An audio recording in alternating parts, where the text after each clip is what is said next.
नमस्कार दोस्तों, स्वागत है आपका हमारे इस चैनल धूप धुनुची आरती में। दोस्तों, जैसे कि कई समय आप लोगों से जब भी मेल पर बातें होती है तो कई समय आप लोग मुझसे एक सवाल करते हैं कि ये जो सगुण साकार और निर्गुण निराकार के विषय में कहा जाता है, ये दर्शन असल में क्या है? सगुण साकार और निर्गुण निराकार, और क्या ये केवल मात्र जो है वो वेदांत में कहा गया है? तो इस बारे में कई बार आप लोग कहते हैं मुझसे। देखिए, ये सारे विषय जो है ना, बहुत ही उच्च आध्यात्मिकता की आलोचना है, और हमारे चैनल में हम बहुत ही साधारण विषय, यानी कि साधारण मतलब जो है कि साधारणों की पूजा पाठ, आरती, धूप आदि, मूल रूप से हम आरती और धूप के ऊपर और दशोपचार आदि पूजा जितना हो सकता है साधारण लोग जिस प्रकार से कर पाए, उस प्रकार की पूजा विधियों को लेकर ही हम केवल मात्र बात करते हैं। धूप और आरती ही हमारे यहाँ पर मूल है हमारे चैनल के। तो ये सारे विषय जो है थोड़ा उच्च आध्यात्मिकता के विषय हो जाते हैं, और इन सारे विषयों के लिए बोलने के लिए भी जो है ना, एक अलग जो है दर्शक की ज़रूरत होती है। दर्शक का मतलब होता है कि जो लोग इन विषयों में रुचि रखे, इन सारे विषयों को लेकर जो है ना वो चर्चा करते हैं, या फिर इस प्रकार पर ज़्यादातर मैंने देखा है इसके ऊपर पूजा विधि आदि को लेकर लोगों को जितना रुचि होता है, इन सारे विषयों को लेकर उतना रुचि नहीं होता है। ये बहुत स्वाभाविक सी बात है, क्योंकि इन सारे विषयों को समझने के लिए मन को एक बहुत ज़्यादा उच्चतम स्तर पर लेकर जाना पड़ता है, और उसके लिए हर कोई तैयार नहीं होता है। ये सारे विषय समझने के लिए हमारी जो भागा दौड़ी वाले जीवन है, उसमें शांत जब तक हम ना हो जाए तब तक इन सारे विषयों को नहीं समझ सकते। तो इसी कारण से दर्शक कमी के मतलब इसके सुनने वाले श्रोतागण बोल लीजिए, दर्शकगण बोल लीजिए, जो भी आप बोल लीजिए, इनके कमी इसी कारण होते हैं असल में जो है, क्योंकि हम हमेशा एक भागा दौड़ी में है, और इसीलिए, और मैं भी उसी विषय का ही हिस्सा हूँ दोस्तों, मतलब इसी दौर का ही मैं भी हिस्सा हूँ। तो जितना मुझसे हो पाएगा मैं आपको इस विषय में बताने की कोशिश कर रहा हूँ, क्योंकि जैसे कि मैंने आपको बताया कि ये विषय जो है उच्चतम आध्यात्मिकता के विषय होते हैं, जब आपके धर्म बोध जो है वो प्रबल हो जाते हैं। धर्म जो होता है ना, बहुत सारे लोग एक विषय मुझे बहुत बार पूछते हैं कि धर्म जो है हमारे यहाँ पर, हम इस प्रकार से धर्म का ये करते हैं, हमारे समाज में ये करते हैं। तो समाज में आपकी संस्कृति, आपकी प्रादेशिक संस्कृति के हिसाब से आप धर्म पालन अवश्य कर सकते हैं, पर वो जो है वो आध्यात्मिक साथ से जो है हर समय जुड़ा होगा ऐसा ज़रूरी नहीं है। वो हम एक सामाजिक जो है सांस्कृतिक, धार्मिक सांस्कृतिक के तौर पर कर रहे हैं। पर धर्म बोध जो होता है, जो कि ईश्वर को जानने की जो इच्छा होती है, वो धर्म बोध हमें आध्यात्मिकता की तरफ लेकर चलता है। तो मान लीजिए बंगाली संस्कृति में पूजा पाठ, गुजराती संस्कृति में, बनारसी या फिर उत्तर प्रदेश की संस्कृति में, पूर्वांचल की, बिहार की, आप बोल लीजिए राजस्थान की, मारवाड़ी संस्कृति, पंजाबी संस्कृति, ये संस्कृति में जो भी धर्माचरण किए जाते हैं वो एक अलग विषय होता है। और इन सारे विषय आदियों को समझना जो है तभी संभव हो सकता है जब आप जो है धार्मिक बोध, मतलब धर्म बोध आप में हो। आप में धार्मिक संस्कृति नहीं, धर्म के बोध आप में हो। धर्म बोध और धार्मिक संस्कृति में अंतर होता है।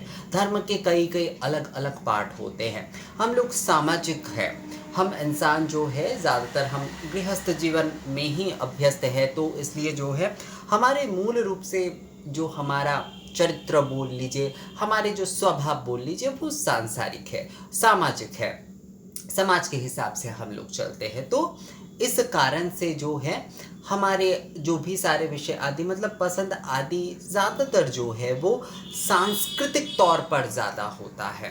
वो धार्मिक तौर पर, मतलब धर्म बोध के तौर पर नहीं होता है, वो संस्कृति के धर्म की एक पार्ट में होता है। पर आध्यात्मिक विषय की तरफ जो धर्म आपको लेकर चले वो बहुत अलग होता है दोस्तों। तो जब तक आप इस बोध में उत्तीर्ण नहीं हो जाते तब तक ये निराकार साकार आदि विषय को समझना थोड़ा मुश्किल होता है। जैसे कि द्वैतवाद से विशिष्टाद्वैतवाद, उससे जो है अद्वैतवाद जो है। एक जन मुझसे पूछ रहे थे कि क्या हम धूप आराधना के माध्यम से द्वैतवाद से लेकर विशिष्ट अद्वैत और अद्वैतवाद तक जा सकते? बिल्कुल जा सकते हैं, पर उस बोध को जो है आपके भीतर जागृत करना बहुत ज़रूरी है, जो कि हम में से ज़्यादातर के भीतर नहीं है। मेरे भीतर भी अभी नहीं है। ऐसा नहीं है कि मेरे भीतर इसके जागरण हो गया है, पर हाँ, मैं जो है इस विषय को अनुभव करने लगा हूँ। ये है, अपने अनुभूतियों में लाने लगा हूँ, क्योंकि इन सारे विषय उसमें मुझे जो सहायता मिले हैं वो मुझे शास्त्र से मिले हैं, और खासकर जो है तंत्र शास्त्र से मिले हैं दोस्तों। तो इस कारण से जो है मैं इस विषय को, जैसे कहते हैं ना कि फील कर पा रहा हूँ। तो फील करने का मतलब ये नहीं है कि मैं उसके बहुत बड़े जानकार हो गया हूँ या फिर बहुत बड़े कुछ हो गया हूँ, ऐसा कुछ नहीं है। उस विषय को जो है थोड़ा सा समझने लगा हूँ, उसके अनुभव, उसके अनुभूति जो है उसे जो है अपने समझदारी से जो है हम उसे शास्त्रोक्त हिसाब से धर्म बोध को जो है जागृत करने में मैं थोड़ा कर पा रहा हूँ इस विषय को। बस यही है, वो शास्त्र मुझे सहायता कर रहे हैं, तो इसलिए जो है उस बोध को जागृत करने में जो है मैं अपने समझ से जो है वो कर पा रहा हूँ। बस इतना ही, इसमें कोई ऐसी बात नहीं है कि बहुत सारे लोग शायद मुझे लिख सकते हैं कि आपके ये हो गए वो हो गए, बहुत सारे जैसे कि लिखते हैं, तो ऐसा नहीं है। मेरे अभी कुछ ऐसे कुछ उच्चतम विषय नहीं हुए हैं, पर हाँ इसके शुरुआत हुए हैं। आप बोल सकते हैं कि मेरा जो है वो कहते हैं ना कि अपर लोअर अपर केजी, तो इस प्रकार का केजी के पढ़ाई जो है वो मेरा शुरू हो गया है, यही बोल सकते हैं मात्र जो है। अब पता नहीं इससे मैं कितना आगे जा पाऊँगा, या मेरे अनुभूति जो है इसमें मुझे कितना आगे लेकर जाएगा। ये सारे विषय जो है ऐसे वीडियोस में बोलना बहुत ज़रूरी होता है। मैं अचानक से एक विषय को लेकर पढ़कर जो है एक वीडियो आप लोगों को बता दूं यहाँ पर, तो आप लोगों को समझ में, बहुत सारे लोग कहते हैं कि आप मूल विषय को बोलने से पहले बहुत कुछ बोल देते हैं। ये सारे विषय जो है धीरज रखकर ही आपको समझ में आ सकता है। ये सारे विषय ऐसे विषय नहीं है कि ऐसे ही बस मैंने बस बता दिया कि इस विधि में ये करना है, वो करना है, ऐसे करना है, वैसे करना है, ये कर लीजिए, वो कर लीजिए। ये वो विषय नहीं है दोस्तों, ये एक अलग विषय है। तो इसके बारे में अगर आपको सुनना है, अगर आपको जानना है, तो उस धीरज से ही आपको सुनना या जानना पड़ेगा, वरना जो है आपको ये वीडियो स्किप ही कर देना चाहिए, मतलब जो है इसे ना ही सुनना चाहिए। पर अगर आपको सुनना है तो आपको इसे संपूर्णता ही सुनना पड़ेगा, तभी जो है ये विषय जो है आप पूर्णता से समझ पाएंगे। तो और एक बात, जैसे कि जो सवाल आया है कि वेदांत में ही केवल, नहीं, ऐसा नहीं है कि वेदांत में ही ऐसा विषय जो है। वेद जो कि हमारे प्राचीन सबसे टेक्स्ट है, हमारे श्रुति के आधार पर, जैसे कि वैदिक श्रुति और तांत्रिक श्रुति दोनों श्रुति है, और टेक्स्ट के रूप में लिखित रूप से वेद सबसे प्राचीन है। तो हमारे इन श्रुतियों में ही जो है ये दर्शन जो है वो छुपे हुए हैं, क्योंकि श्रुति को अगर हम देखते हैं, हम तंत्र और वेद दोनों विषय को अगर देखते हैं, तो उसमें इस भावना के ही विषय छुपे हुए। अब आप वेद पद में भी इसको देख सकते हैं, आप तंत्र पद से भी देख सकते हैं, पुराण आदि में भी इसके विषय को बताया गया है, पर कहानी के तौर पर वही जो है हम समझ नहीं पाते, केवल कथा कहानी ही हम पढ़ लेते हैं। पर आप जो है पुराण आदि में, रामायण में भी, वाल्मीकि रामायण में खासकर जो है इन सारे विषयों का बहुत अच्छे तरीके से जो है समझाया गया है, पर ज़्यादातर जो है हम लोग उसे समझ नहीं पाते, केवल कथा और कहानी के तौर पर ही जो है इन सारे विषयों को हम समझते हैं। मैंने जैसे कि आप लोगों को बताया कि मैंने अपने ये जो बोध है वो मैंने तंत्र शास्त्र के सहायता से ही जागृत किए हैं। तंत्र को जब तक आप नहीं पढ़ रहे हैं, बहुत सारे लोग कहते हैं मुझे कि दादा वेद पढ़कर समझ में नहीं आता, उपनिषद पढ़ के समझ में नहीं आता है। हाँ, हो सकता है, क्योंकि वेद और उपनिषद के विषय जो है उसके व्याख्या भी जो है वो कई समय सच में समझना थोड़ा मुश्किल हो जाता है। पर तंत्र में ही उसी विषय को जब सदाशिव बोल रहे हैं, या देवी आगम और निगम के माध्यम से जो है, आगम और निगम इन दोनों को मिलाकर ही आगम, यानी कि तंत्र के जो आगम है वो आगम आगम होता है जब शिव देवी को बोल रहे हैं, और निगम वो होता है जब देवी शिव जी को बोल रहे हैं।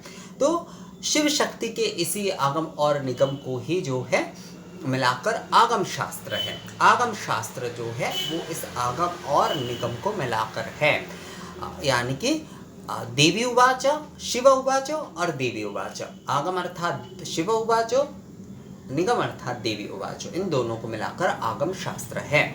तो इसे अगर आप जो है, ये निगम जो है ये वेद अर्थ में नहीं है, ये आगम शास्त्र का ही 2 पार्ट होता है उवाचों के हिसाब से। जब देवी उवाच हो रहे हैं तो वो निगम होता है, उस अंश को जो है निगम माना जाता है, और जो शिव उवाच होता है वो आगम होता है। मूल रूप से शिव उवाच ही होते, क्योंकि तंत्र के वक्ता जो है मूल रूप से शिव जी ही है, पर निगम यानी कि देवी उवाच भी होता है।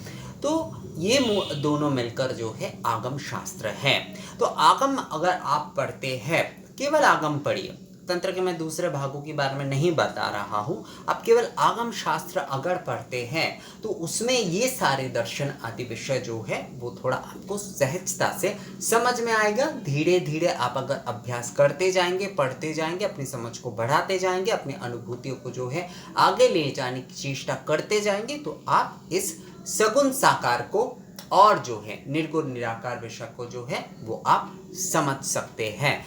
तंत्र जो है यानी कि आगम शास्त्र जो है इसमें आपकी सहायता कर सकते हैं। वेद आदि में जो है कई प्रकार के व्याख्या आदि सच में समझना थोड़ा मुश्किल होता है। इस जगह पर तंत्र काफ़ी पुराण से नहीं होगा, ये कार्य पुराण में नहीं होगा, ये कार्य क्योंकि पुराण में कथा और कहानी इस प्रकार से है कि उसके मूल अंतर्निहित विषय को सभी लोग समझ नहीं पाते हैं, तो तंत्र में ही ये संभव हो सकता है। मैं ज्ञानार्णव तंत्र जैसे कि अभी पढ़ रहा हूँ, तो ज्ञानार्णव तंत्र में जो है, जैसे कि देखिए ज्ञानार्णव तंत्र में कितने सुंदर से कहा गया है इस विषय को जो है, जैसे कि न्यास आदि किए जाते हैं, प्राण प्रतिष्ठा आदि के समय देवता के या फिर देवी के हर अंग में जो है न्यास करने की पद्धति है, पूजा का एक अंग है ये। तो वो किस कारण से किया जाता है, वो कितने सुंदर से यहाँ पर बताए जा रहे हैं। इष्ट देवता रूपिणी ब्रह्म शक्ति तो वस्तुतः निष्कल है, निराकार है, जिसका ध्यान संभव ही नहीं है, अतः उसको सकल अर्थात ध्यानोक्त साकार रूप से परिणत करने की क्रिया सकलीकरण है। षडंग न्यास के मंत्रों से हृदय आदि अंगों का न्यास किए जाने से इष्ट देवता की मूर्ति सकल अर्थात साकार हो जाती है, और उसमें हृदय आदि मुख्य अंग व्याप्त हो जाते। तो ये देखिए दोस्तों, हम जो है ना मूर्ति कहते हैं, मूर्ति असल में जब ये प्रक्रिया से हम जो है प्राण प्रतिष्ठा आदि विधि करते हैं तो वो जो है वो विग्रह हो जाता है, मूर्ति विग्रह हो जाता है। इसीलिए जो है ये सारे क्रिया आदि का महत्व है। तो देखिए तंत्र में कितनी सुंदर से, ज्ञानार्णव तंत्र में कितने सुंदर से ये ज्ञान जो है, ये दर्शन जो है कितने सुंदर से बताया गया है। मैं फिर से पढ़ता हूँ, मन से सुनिए। इष्ट देवता रूपिणी ब्रह्म तथा शक्ति तो वस्तुतः निष्कल है, निराकार है, जिसका ध्यान संभव ही नहीं है, अतः उसको सकल अर्थात ध्यानोक्त साकार रूप में परिणत करने की क्रिया सकलीकरण है। षडंग न्यास के मंत्रों से हृदय आदि अंगों का न्यास किए जाने से इष्ट देवता की मूर्ति सकल अर्थात साकार हो जाती है, और उसमें हृदय आदि मुख्य अंग व्याप्त हो जाते हैं। तो सगुण साकार विग्रह जो है वो सगुण साकार है, और निर्गुण निराकार योति। जब हम योति रूप में इस संपूर्ण विश्व ब्रह्मांड में जब हम ईश्वर को जो है अनुभव करते हैं, तो वो जो है दोस्तों वो ज्योति रूप में विराजते हैं। तो जैसे कि हम सूर्य को दर्शन करते ज्योति रूप में, ज्योति को, सूर्य को आप जो है किसी एक जगह पर आप जहाँ भी जाएंगे आपको सूर्य के दर्शन होंगे। आप बनारस जाइए, आप भुवनेश्वर जाइए, आप पटना जाइए, आप कोलकाता में रहिए, जहाँ पर भी आप रह रहे हैं सूर्य दर्शन होंगे। ये जो है मतलब आपको कहीं पर विशेष जगह पर जाना नहीं होगा। आप कहीं पर भी खड़े, आप स्टेशन में खड़े हैं, आप अपने घर में रह रहे हैं, आप किसी सड़क के बीचों बीच खड़े, आपको सभी जगह से जो है सूर्य के दर्शन होंगे। तो ये निर्गुण निराकार है, निर्गुण निराकार ज्योति स्वरूप है। निर्गुण निराकार बोलते हैं, हमें एक्चुअली जो है कई समय कन्फ्यूजन होता है कि असल में ये क्या है। तो निर्गुण निराकार अर्थात जो है ज्योति स्वरूप जो है, ज्योति स्वरूप में ईश्वर जो है। तो कैसे हम इस ज्योति स्वरूप के जो है जब हम पूजन कर रहे हैं, हम जो विधि आदि क्रिया आदि उनके आरती कर रहे हैं, उनके सभी कुछ कर रहे हैं, तो ये सब कुछ हम किस प्रकार से करेंगे, किस प्रकार से करेंगे उन्हें। तो यही विषय जो है हम क्रिया आदि के माध्यम से मतलब प्राण प्रतिष्ठा आदि विधि के माध्यम से हो, किसी एक रूप में, जिस रूप में हम उन्हें पूजना चाहते हैं, दुर्गा रूप में हो, काली रूप में हो, जिन रूप में, उनके प्राण प्रतिष्ठा करके जो है साकार रूप प्राण प्रतिष्ठा, ये जो न्यास आदि अंग न्यास आदि देवता के अंग में न्यास आदि करने से, जिसे कि सकलीकरण कहा जाता है, सकल अर्थात जो है साकार, उन्हें साकार रूप दिया जा रहा है। ये साकार रूप जो है उस निराकार रूप का ही प्रतीक है, पर हम क्योंकि उस समय पूजा आदि विधि पालन कर रहे हैं, तो इस कारण से जो है हम उस साकार विग्रह में जो है उस ज्योति स्वरूप प्राण को जो है हम, हमारे भीतर जो प्राणवायु है, जो तेज है, जो ज्योति रूप में ईश्वर हमारे भीतर विराज रहे, विश्व ब्रह्मांड में सभी में जो ज्योति स्वरूप में है, उस निराकार ज्योति को जो है उस साकार में जो है हम प्रतिष्ठा करते हैं, और मूर्ति तब जो है वो विग्रह हो जाता है। इसलिए जब भी प्राण प्रतिष्ठा आदि विधि हो जाते हैं तब उसे मूर्ति नहीं कहा जाता, वो विग्रह हो जाता है। फिर से जब विसर्जन आदि विधि जैसे कि प्रतीक विसर्जन आदि किए जाते हैं और उसके बाद उन्हें जल विसर्जित किया जाता है, यानी कि जल निमज्जित किए जाते हैं, तो जल निमज्जित जब किए जाते वो मूर्ति, विग्रह कभी जो है जल निमज्जित नहीं किए जाते। प्राण प्रतिष्ठा आदि विधि के साथ जो है जो प्रतिष्ठित होते हैं वो विग्रह होते हैं, वो मूर्ति नहीं होते हैं। असल में हम अपनी चलित भाषा में जो है उन्हें मूर्ति कहते हैं, पर असल में जो है वो विग्रह हैं। तो यही विषय है, यही विषय है दोस्तों, बहुत सरल और सहज विषय है ये, कि जो पूरे विश्व ब्रह्मांड में निर्गुण निराकार ज्योति स्वरूप में विराज रहे हैं, उनके तो ध्यान आदि उन्हें कैसे हम करेंगे, तो उन्हें ही जो है हम मानस रूप में जो विराज रहे हैं, इसीलिए मानस उपचार पूजा आदि भी इसी कारण से होते हैं। तो उन्हें जो है किसी विग्रह में, किसी साकार रूप में जो है उस ज्योति को हम उस रूप में देखना चाह रहे हैं, यानी कि उस निराकार ज्योति को हम दुर्गा रूप में देखना चाह रहे हैं। बहुत सुंदर। इसलिए जब यज्ञ होता है, मतलब होम अनुष्ठान जब होते हैं कोई भी पूजा के, तब कहा जाता है दुर्गा नामाग्नि, जगधात्री नामाग्नि, अन्नपूर्णा भगवती माहेश्वरी अन्नपूर्णा नामाग्नि, अर्थात जो है जो अग्नि, जो ज्योति स्वरूप है, उनके ही जो है हम उस साकार विग्रह में हम जो है उस अग्नि को, अग्नि सूक्तम में अग्नि के जो विषय कहे गए हैं, उस अग्नि को ही जो है हम जिस रूप में पूजन करना चाहते हैं, उस ज्योति को, असल में अग्नि जो है मतलब ज्योति जो है, उसे हम जिस रूप में पूजन करना चाहते हैं उस नाम से ही जो है हम संबोधित करके जो है उसमें आहुति देते हैं। जैसे कि जगधात्री दुर्गा नामाग्नि, अन्नपूर्णा नामाग्नि, सरस्वती शारदा सरस्वती नामाग्नि, महालक्ष्मी नामाग्नि। तो ये नामाग्नि अर्थात हम साकार में भी जब पूजन कर रहे हैं तो हम उन साकार में भी जो है उन्हीं के दर्शन करते हुए उस परम ज्योति के जो है वो प्रतिष्ठा कर रहे हैं निराकार की। क्योंकि पूजा जो है निराकार की हम किस प्रकार से करेंगे, पूजा कभी भी उस प्रकार से निराकार की तो हो नहीं सकते। आप निराकार की कल्पना कैसे करेंगे। मान लीजिए ज्योति स्वरूप है, तो ज्योति स्वरूप में जब हम जो है हम धूप दीप आदि प्रज्वलन कर रहे हैं तो ये निराकार का प्रतीक है। तो इस निराकार माध्यम से ही जो है उस साकार में हम पूजन कर रहे हैं, और इसका कारण ये है कि वो प्रतीक हमें ये याद दिला रहा है या फिर वो प्रतीक हमें बता रहा है कि ये ज्योति स्वरूप में ही, ये धूपाग्नि दीपाग्नि जो प्रज्वलन करके ज्योति स्वरूप में तुम आरती कर रहे हो, वही ज्योति स्वरूप जो तुम्हारे साकार विग्रह है उनमें तुम जो है उस निराकार ज्योति के ही प्रतिष्ठा किए हो और इस ज्योति स्वरूप में ही वो इसमें विराज रहे हैं। पर तुम्हारे लिए ये साकार विग्रह है, क्योंकि ये तुम इस समय जो है विधिवत तौर पर नियम अनुसार ये पूजा विधि कर रहे हो, पूजा विधि जो है पालन कर रहे हो। पर तुमने प्रतिष्ठा जो उनके किए हैं वो उस निराकार ज्योति स्वरूप में ही जो है उनके प्रतिष्ठा जो है तुमने उस साकार विग्रह में किए हैं। अर्थात जो है हम जिस साकार रूप को देखना चाह रहे हैं उनमें हम उस निराकार ज्योति की प्रतिष्ठा करते हुए विधिवत तौर पर जो है उन साकार की पूजा करें, क्योंकि उन साकार में भी तब जो है वो निराकार ज्योति में ही विराज रहे। तो वो निराकार की भी पूजन है, वो साकार की भी पूजन है। पर क्योंकि निराकार को बांधा नहीं जा सकता, निराकार को जो है उस प्रकार से ध्यान में नहीं किया जा सकता, तो इसीलिए साकार विग्रह की आवश्यकता होती। पर निराकार ज्योति ही उसमें हम प्रतिष्ठा करते हैं। हमारे धूप दीप आदि ये सब कुछ, ये जो अग्नि प्रज्वलन किए जाते हैं, ये जो हमारी होम आदि, ये हमारी इस बात का ही प्रतीक है।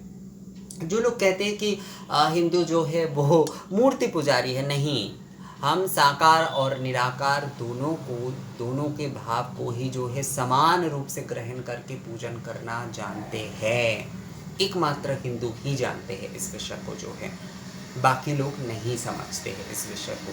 केवल हिंदू शास्त्र और हिंदू जो लोग इस विषय के ज्ञान रखते हैं साकार और निराकार के, वही लोग जो है इस विषय को संपूर्णता समझते हैं कि निराकार में भी जो है साकार में भी वही है। साकार में हम उन्हें उस रूप में देखना चाह रहे हैं, हम दशभुजा दुर्गा रूप में देखना चाह रहे हैं, तो उसमें ही जो है उस ज्योति की हम प्रतिष्ठा करेंगे। हम अन्नपूर्णा रूप में देखना चाह रहे हैं, उसमें ही हम जो है निराकार ज्योति रूप में उनकी प्रतिष्ठा करते हैं, उस साकार विग्रह की हम पूजा करेंगे। हम लक्ष्मी रूप में देखना चाह रहे हैं, हम नारायण रूप में देखना चाह रहे हैं, तो उस मूर्ति को रखते हैं, हम उस निराकार की प्रतिष्ठा करते हुए हम उनके पूजन करेंगे।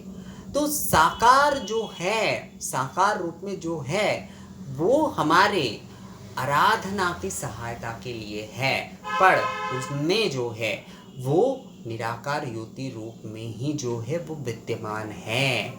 ये प्राण प्रतिष्ठा आदि विधि जो है वही है कि निराकार को साकार में प्रतिष्ठा करना, यही विषय होता है दोस्तों। तो साकार सगुण, साकार सगुण, सगुण अर्थात जो है हम जैसे कि उन्हें देख पा रहे हैं कि वो महिषासुर को वध कर रहे हैं, माता अन्नपूर्णा अन्न प्रदान कर रहे हैं, माता लक्ष्मी हमें जो है आशीष दे रहे हैं, हमारे दुख दारिद्रता के दूर होने के लिए धन संपदा प्रदान कर रहे हैं। वैसे तो ये सारे भी प्रतीक ही है, पर इस प्रकार से तो साकार स्वगुण, सगुण गुण संपन्न हम जो है इन्हें त्रिगुण से तम रज सत्व गुण के आधार पर जो है हम इनके पूजन करते हैं। पर जो निराकार है वो गुणातीत होते हैं, इसलिए कहते हैं ना कि देवी गुणातीत है, अर्थात जो है उनमें कोई गुण नहीं होता है। गुण सगुण में ही, सगुण जो है वो साकार में ही होता है। निर्गुण निराकार कोई गुण के आधार पर नहीं चलता है। तो यही विषय है, सगुण जो है हम उनके जब साकार रूप में उनकी किसी सत्व रज ये त्रिगुण के आधार पर हम उनके पूजन कर रहे हैं और हम उनके मूर्ति को देख रहे हैं, उनके विशिष्ट रूप से। माता अन्नपूर्णा अन्नदान कर रहे हैं, महाकालिका जो है हमारे तमगुण के नाश कर रहे हैं, असुरों को वध करके, माँ दुर्गा जो है वो महिषासुर के वध कर रहे हैं। तो ये गुण के आधार पर हम जो है उनके पूजन कर रहे हैं और हम ये देख रहे हैं। पर निर्गुण जो होते हैं, मतलब निराकार जो होते हैं, वो निर्गुण होते हैं। तो यही विषय है दोस्तों, बहुत ही सहज और सरल विषय है ये। अगर आप लोग थोड़ा समझने की कोशिश करते हैं तो मुझे लगता है आप लोगों को समझ में आ गया है दोस्तों कि सगुण साकार विग्रह और निर्गुण निराकार ज्योति के विषय में। अगर आप लोगों को इस बारे में और कोई जानकारी चाहिए या फिर आप लोग कोई बातें करना चाहते हैं तो मुझे मेल या कमेंट्स कर सकते हैं। मिलते हैं आपसे अगले वीडियो में, तब तक के लिए नमस्कार।